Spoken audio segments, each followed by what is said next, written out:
જય માતાજી, હું પીટી જાડેજા મીડિયા સમક્ષ એક નિવેદન કરવા માગું છું કે સવારથી મને ફોન આવે છે, ટીવીમાં જાણવા મળેલ છે. તો પહેલાં તો મેં રાજીનામું આપવાનું કીધું હતું, આપ્યું નથી અને આપવાનો પણ નથી.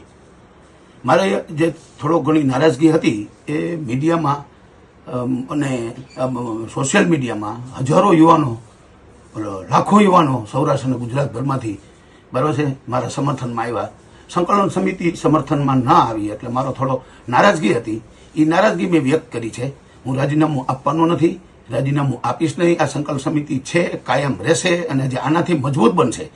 પણ જે મેં આ ક્લિપ મૂકી છે બરાબર છે એ 14 જણાના કમિટીની ગ્રુપમાં મૂકી છે. તો એ 14 કમિટીમાંથી કોણ ફૂટ્યો? તો જે મારી નારાજગી નહીં પણ મારો જે આક્ષેપ હતો એ ખોટો નથી. હું સાયબર ક્રાઇમમાં ફરિયાદ કરીશ અને હું જાણીશ કે આ ગદ્દાર કોણ છે. એ એક જ છે.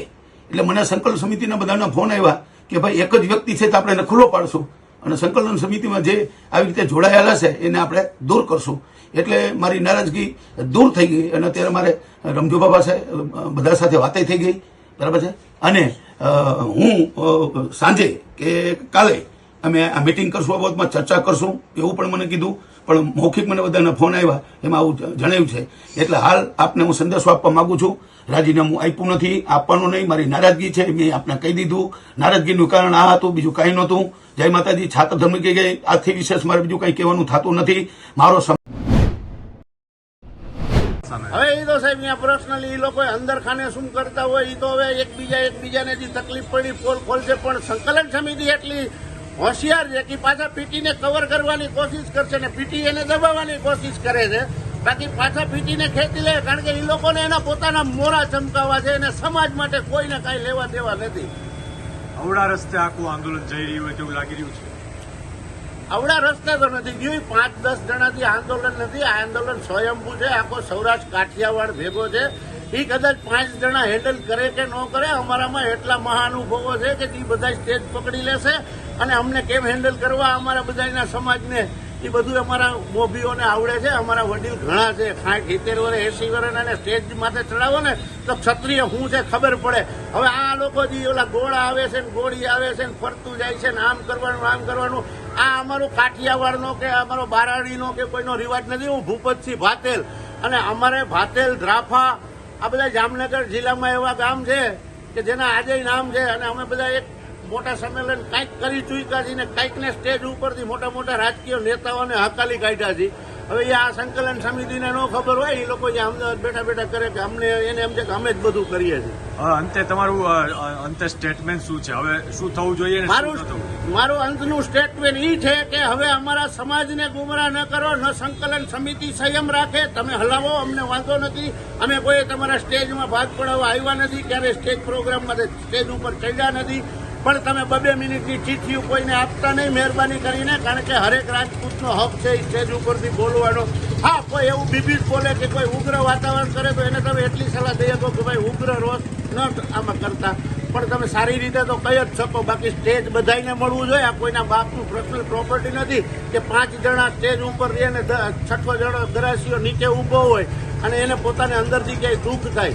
અને રાજ શેખાવતને જે સ્ટેજ નથી આપ્યું એનું દુઃખ અમને રહેશે, કારણ કે આ કરણી સેનાની તાકાતે જ આંદોલન હાલે છે અને કાલે કરણી સેના જ ઊભી રહેશે. 5 દી પછી સમાજ માટે કરણી સેના જ ઊભી રહેવાની. શું કહેશો? પીટી જાડેજાએ સંકલન સમિતિને ગદ્દાર ગણાવી છે. હવે આમાં ગદ્દાર તો સાહેબ એવું છે કે જ્યારે આગળ તપાસનો વિષય છે. અમે કરણી સેનાના એક નાના એવા યોદ્ધા છીએ. એટલે અમારે ઉપર જે મહિપાલસિંહ મકરાણા છે, જે ઇન્દ્ર વિજયસિંહ છે, મહિપાલસિંહ મકરાણાને પૂછે. અમે સુરજપાલ અમુ જે પરમ દિવસે ભાજપમાંથી સુરજપાલ અમુએ ભાજપના પ્રવક્તા હતા હરિયાણાના, જે રાજીનામું આપી દીધું. હવે અત્યારે અમારે અમારા મોભીજી જ્યાં એમને પૂછી અને અમે કહીશું. બાકી ગદ્દાર આમાં કોણ છે ને કોણ નહીં એ હવે અમારે ગોતવાનું રહ્યું. અને કરણી સેનાની મહેનત વગર ને કરણી સેનાના સપોર્ટ વગર ના તો સંકલન સમિતિ અહીંયા રાજપૂત આંદોલન લઈ જઈ શકે કે ન પીટી જાડેજા લઈ શકે. આ તો બધા લાડવા ખાવાની વાત છે. બાકી મૂળ તો કરણી સેના, ઇન્દ્ર વિજય સિંહે મહેનત કરી છે. સુરજપાલ અમુજી હમણાં આમાં ભેગા થઈ ગયા છે. હવે એને રાજીનામું દીધું એટલે નકર એ થોડાક ભાજપના હતા તો સાઇડ લાઈન હતા. અને મહિપાલસિંહ મકરાણા અને જે અમારા ભાઈ આપણે રાજ શેખાવતનું એ બેયની જે પાઘડી ઉછાળી અને આંદોલન ત્યાંથી પબ્લિકને એમ થયું રાજપૂતને કે અમારા આવા મોભીની જે પાઘડી ઉછાળી તો આ અમારું અપમાન છે. એટલે રૂપાલા પછી પાછો એક ઈ પોઈન્ટ આવી ગયો. એટલે આમાં હવે ગદ્દાર કોણ છે? આ લોકોને સ્ટેજ હોપીને મહિપાલભાઈ તો નીકળી ગયા દેશમાં સફર કરવા ચારેકોર રાજપૂતોમાં. તો આ અત્યારે જે અહીંયા બેઠા બેઠા તમને હોઈપું છે ને એને શાંતિથી તમે હેન્ડલ કરો. તમે એકબીજાને ગદ્દાર કહી અને સમાજને નબળો ન પાડો. એટલે ગદ્દાર તો કદાચ આમાં કોણ હશે? પીટી હશે કે પોલા હશે? એ તો હવે આવતા દિવસોમાં ખબર પડી જાય. પીટી ગદ્દાર હોઈ શકે અથવા તો સંકલન સમિતિ ગદ્દાર હોય શકે. જો પીટીએ ગદ્દાર કીધું, બેમાંથી એક ગદ્દાર હશે તો જ આ ગદ્દારીની વાત આવે. જે રીતે પીટી જાડેજાએ રાજીનામું આપ્યું છે, આપ કઈ રીતે જો ભાઈ, જ્યાં સમાજ અવડો મોટો વિશાળ છે એમાં પીટી જાડેજા જેવા 500 હશે. એટલે ઘડીક આ બાજુ ને ઘડીક આ બાજુ. આને કોઈ વ્યક્તિત્વ ન કહેવાય, આને કોઈ આગેવાન ન કહેવાય. હવે અત્યારે એમ કે છે કે હું રાજીનામું આપું છું ને હું સંકલન સમિતિનું બધું પોલ ખોલીશ. તો ભાઈ અત્યાર સુધી તું સંકલન સમિતિ યારે તમે બેઠા હતા તો તમને વાંધો નહોતો. હવે ક્યારેક સંકલન સમિતિ એને દૂર કર્યા એટલે હવે સંકલન સમિતિની પોલ ખોલવા બેઠા છે. અને સંકલન સમિતિને મારે બહુ વિનંતી પૂરે કે ભાઈ અમે તમારો વિરોધ નથી કરતા, તમે સમાજના છો એટલે, પણ તમે તમારા ચહેરા ચમકાવવા હાટું થઈને તમે ઘડીક કોકને ખેંચો છો ને ઘડીક કોકને સાઇડલાઇન કરો. પદ્મિની બાને કાઢ્યા, ઇગ્નોર કર્યા, નીકળી ગયા. પછી તમે પીટીને ત્યારે કાઢી શકો એમ નહોતા, નકર સંમેલન ઊભું કરનાર અમે બધા હતા એટલે તમને તકલીફ હતી. એટલે પીટીને તમે પકડી રાખ્યા. હવે આજે પીટીને ક્યાંક તમે ઘોકો માર્યો હશે એટલે પીટી હવે તમારી પોલ ખોલવા બેઠો. એટલે ક્યાંક ને ક્યાંક તમે કંઈક રાંધો